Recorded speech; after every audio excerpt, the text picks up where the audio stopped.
வணக்கம்.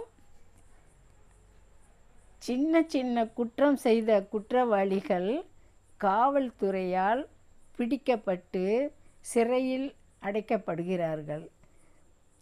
பிடிபடாத குற்றவாளிகள் தீவிரவாதிகள் போல் மறைந்து ஒளிந்து வாழ்கிறார்கள்.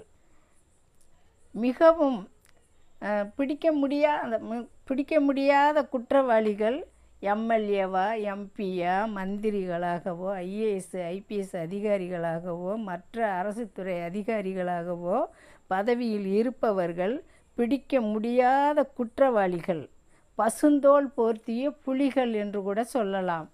ஆடை போர்த்திய மனிதர்கள், குற்றவாளிகளாக வாழ்ந்துக்கிட்டு இருக்காங்க. இந்த பதிவு பிடிச்சுன்னா லைக் பண்ணுங்கள், ஷேர் பண்ணுங்கள், சப்ஸ்கிரைப் பண்ணுங்கள். நன்றி, வணக்கம்.